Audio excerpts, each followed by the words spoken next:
Hi, and welcome back to another week of What's for Dinner, where I share 5 different dinner ideas that we had during this week. I hope you can get some ideas from this video. Of course, any video, recipe, or ingredient that I mention, as always, will be down in the description. So go ahead and check that out. Any playlist will also be there. If there is a video that you would like to see and you don't see it, let me know in the comments and I will gladly get to it. So let's get started with this week's What's for Dinner. So starting off, we're going to be making some chicken teriyaki skewers. You're going to need some chicken. This is the teriyaki sauce that I use. It's already pre-made, and it's one of my favorite ones to marinate the chicken. For a side, we're going to be using frozen vegetables. These are the bamboo skewers that I'm going to be using. They're 9 inches, so they're like a medium size. And then I'm also going to be making some steamed rice. This dish is very delicious and just simple as well. It does take a little bit of time, but I promise you the results will be amazing. So I'm using some boneless thighs. I have done this with chicken breast, but I prefer it with thighs. And I just cut them in these small pieces right here.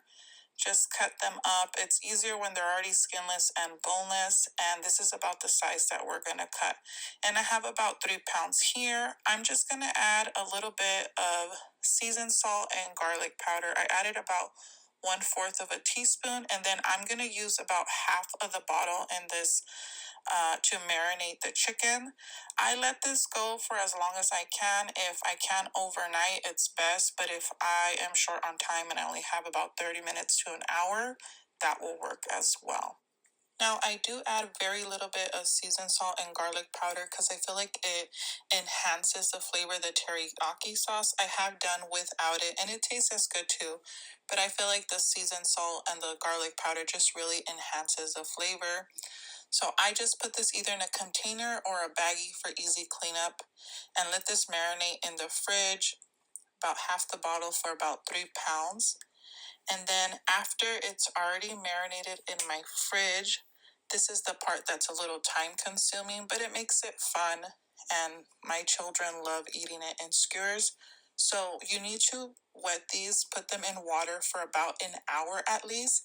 My favorite way to cook these are out in the grill, but if you can't and you want to do it indoors like today that I did, I'll show you what you will have to do. But either way, you do want to wet these so that they don't burn. So for this size, the 9 inches skewers, I put between 3 to 4, and I just try to make them not too close together. And this is just very simple. It's just chicken. I've done different ones where I have added vegetables to them, where I have had pineapple, onions, mushroom, peppers, and they're really good. But today was just keeping it simple. I'm doing it indoors on a big pan, and I'm adding a little bit of oil, and then I'm going to cook them, try to get them to lay down as flat as possible. And then I will start flipping them when they're ready. If they are stuck to my pan or on the grill, they're not ready to flip.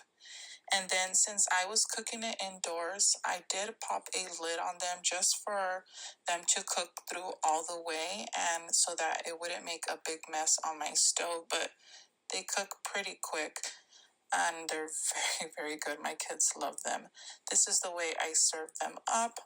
A few skewers, some steamed rice, and then I just quickly steamed the vegetables and then popped them in my air fryer with a little bit of seasoning, and that was dinner for today. This is great for indoor dinner or outside. So on this day, we had carne asada fries. This is a big San Diego, California thing, but I think they're getting more popular everywhere else. So that's the steak or the carne that I'm using, the beef that I'm using it. You can get it marinated already at most Mexican local grocery stores, but this one I marinated myself. This lemon pepper was the first time that I was using it. I picked it up at Dollar Tree and I wasn't that huge of a fan of it.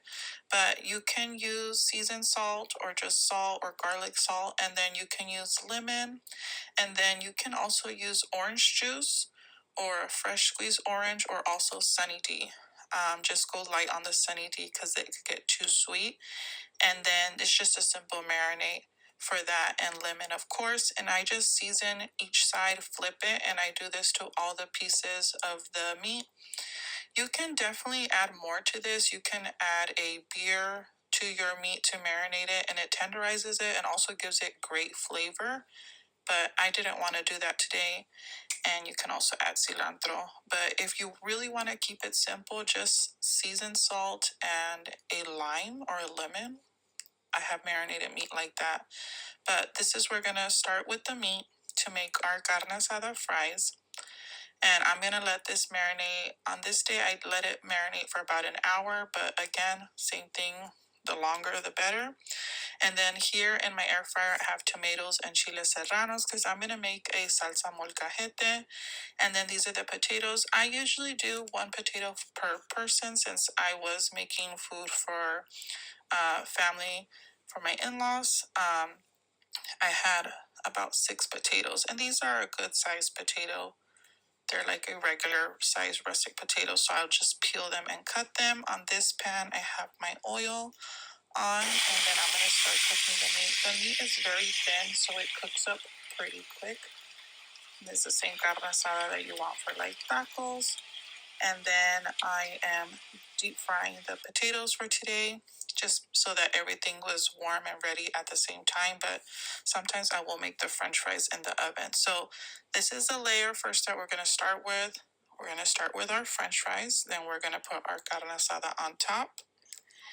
And then we're going to add some cheese. You can use any cheese of choice. I just use what I have. Some taco shops serve you this with queso cotija. But here we're going to add what we have. So I made that salsa molcajete. I do have a video, so I'll link it down below. And then my daughter made the guacamole.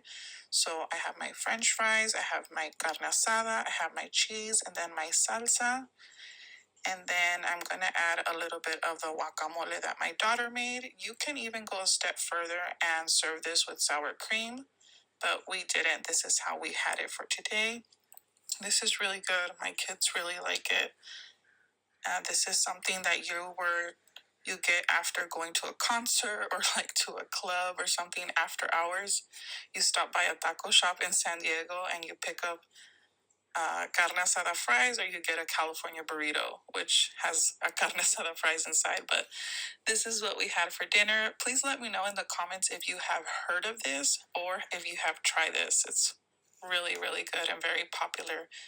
So on this day, so we had tacos al pastor, some rice. I buy this chicken. It's traditionally pork, already marinated, so it's just easy to go and I cook this up. I had cooked some pinto beans and I've been freezing them individually, so I took that out, defrosted that, and then just quickly made some refried beans to go on the side. We like to serve this up with tacos. I had the leftover salsa. I chopped up some onion and some cilantro. Serve this with rice and beans and then just a squeeze of lime. My girls love it and us, and it's just a simple dinner, and that's what we had for dinner. On this day, we made some crepas. This is one of my mother-in-law's dish. My kids really enjoy it. These are some of the ingredients that you will need: some cream cheese, some seasoning, some chicken bouillon, onion, garlic, water. I'm using 2 pounds of ground beef, but in the description I'm going to share you the recipe that I usually use, just 1 pound. My daughter really requested leftovers, so I'm going to be making double. So to my pan, I'm going to be adding a little bit of oil, and then I'm going to be adding my 2 pounds of ground beef. And then to those 2 pounds of ground beef, as I cook them, I'll just add my favorite seasonings, which is seasoned salt. I will always add some minced garlic to that. It just really gives it a great flavor to the meat. There is my seasoned salt to that. And then I'm going to add just a little bit of black pepper to that meat. And I'm going to continue letting this cook. And then I'm going to add a little bit of the chicken bouillon, the knorr Suiza. And then in my blender, this is what I'm going to be adding. I'm adding tomato, garlic clove, and onion, chicken bouillon, a can of diced tomatoes, and then the water. And I'm going to be blending that up, and I'm going to be adding this mixture to my cooked ground beef. And Crepas pretty much is a layers of tortilla and the meat sauce that I'm going to make. And now that I had blended that mixture, I'm adding it to my pot with the cooked ground beef. I'm going to mix this up, and then I am going to slice some bell peppers, the green ones. And then I'm also going to be adding the cream cheese, and I'm putting this all together and letting that cream cheese just melt and mix in. I did take out my cream cheese out a little ahead of time for it to be softened and just melts quicker. And I'm going to cook this between 30 minutes to an hour on medium to low heat. Put a lid on it just so that we can really cook down the onion, the garlic, since everything was raw when it went in the blender. And then after it's fully cooked and the bell peppers soften, it's ready. And I'm going to add a little bit of oil to my pan to soften the tortillas, because we're going to make the layers right now. So I'm not deep frying this. I don't want to make it hard. I'm just softening it up. And to my plate, I'm going to be adding my corn tortilla right now. I love using the avocado oil spray. So just softening them up. Usually my kids will have between 2 to 3. So this is the first layer, the corn tortilla, and then I add a layer of this ground beef with the veggies and cream cheese sauce. And then I add another layer of the tortilla, and then another layer of the sauce. And we usually don't serve this with sides because this has everything in there. It has your carbs, it has your proteins, it has your fats, it has your veggies. It is an all-in-one.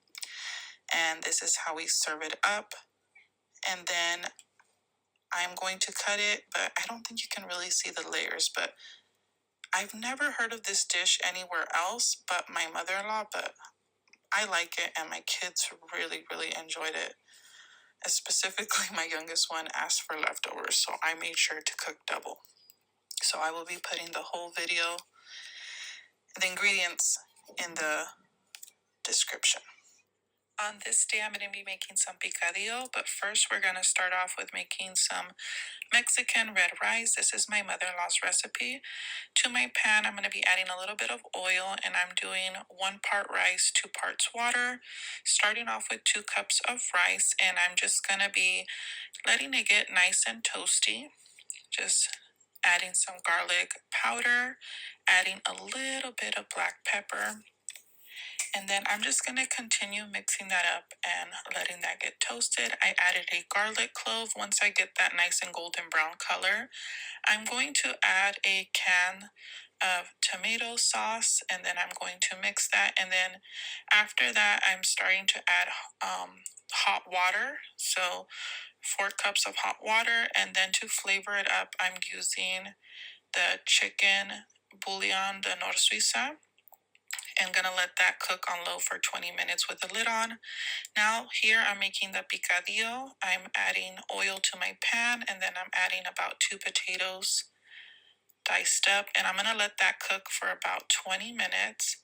I'm gonna pop a lid on that and also let that cook for 20 minutes until they're fully cooked. I do have a video on this dish. This dish is great for burritos. If you guys want to see a more detailed video on how to make picadillo, I will put it down below. Once my potatoes were fully cooked, I took them out, added a little bit more oil, and then I had already chopped up some tomatoes and onions, and I am just adding salt and pepper to that. And I'm going to let this sweat and let this cook up a bit. I am seasoning my potatoes just with salt and pepper for now. And then I usually add a chile, but since I'm going to be making this for my girls, I'm going to make some without it, and then towards the end you'll see that I will add the chile. I'm going to be using 1 pound that I took out from my freezer and defrosted of ground beef, and I'm going to be cooking that down. And then again, I'm going to be adding some minced garlic as well as seasoned salt to this and cook this. And I'm also going to be adding the chicken bouillon, just a little bit to add some flavor to that. And I'm going to cook this up. This dish, many people make it different. You can add peas, you can add corn to this, you can take away or add chile if you want. If you don't want it spicy, you can also add cilantro. People have this on tostadas and burritos, sopes, you name it. We had it in burritos and also just on the side. Now that everything's fully cooked, I'm adding my potatoes back to it. I'm going to take half of the mixture out so that I can have this for my girls that don't want it spicy. And then since I did like it with the chile and I had family over, I put a little bit of oil and then I added just one chile to it. You can use jalapeno or serrano. And then here, for some reason, my camera was filming weird, but here we're going to make some tortillas. I have about 6 cups of flour here, and I'm adding some salt and baking powder. And then for my fat, I'm going to be using avocado oil. This was the first time that I used avocado oil. And then I'm adding some warm water to this to make my flour tortillas, and then I'm just mixing this up. For now, this is the recipe that I've been using it. I don't make flour tortillas all the time. I think I want to look for a different fat. I think I'm going to use next time lard. There's different fats that you can use and it will make your tortillas taste different. I have used butter, I have used coconut oil, and both of those work great. But this was the first time that I used avocado oil, but I think traditionally lard is the best way to go.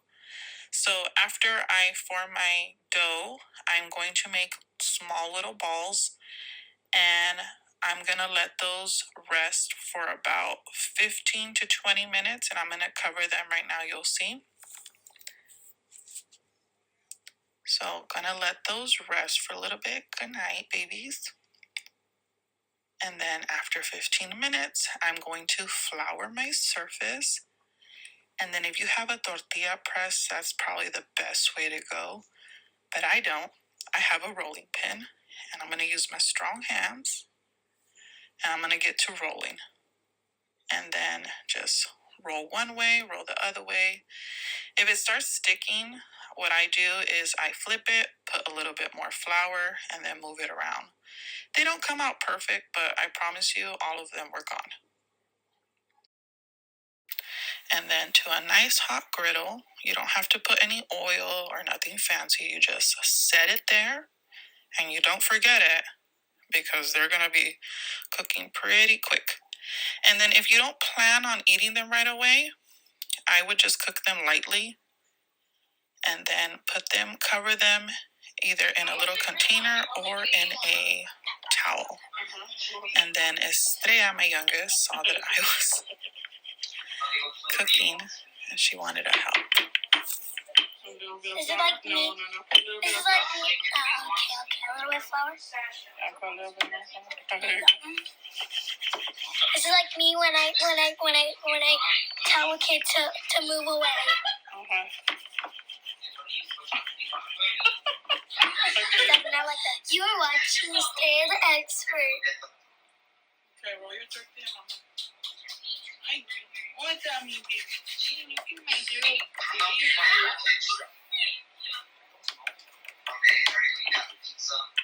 And this is not sponsoring anybody.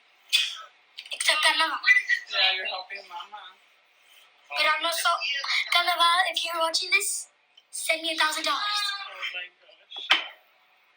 Hi, boy, baby. Let me give me a job. That little girl cracks me up. So here I'm serving it one way. One of my girls wanted it in a burrito. So I served 2 of my girls like this. And then I also served, my brother was over. He had them in burritos and the rice on the side. This is what the picadillo looks like. Also, people make these in empanadas, and those are really good. They're very popular to serve like for baby showers and parties. I'm going to share how I served it. This is the Mexican red rice. This is my mother-in-law's recipe. Of course, there's different ways, but this is just the way that I make it, like hers. And then here I have some cooked pinto beans in my crock pot in my slow cooker. I will be adding some beans to my bowl because this is how I'm serving it for myself. And then I'm going to add a scoop of the rice. Now, I have a video on how to cook pinto beans. If you pop them in the slow cooker, it's going to be the same way. It's just they take a little longer. Cook about 5 hours, but since I was using most of the stove, it was just easier for me to cook the beans on the side. This is the way I had it. I had to warm up the meat because it got cold. And then I just had it in a bowl, and then I had a flour tortilla on the side. This is the way I had it. It was so good. Very simple and just an idea to use for like ground beef. I had some cheesecake, and that's what we had for dinner. I hope you guys enjoyed. Thank you guys so much for watching.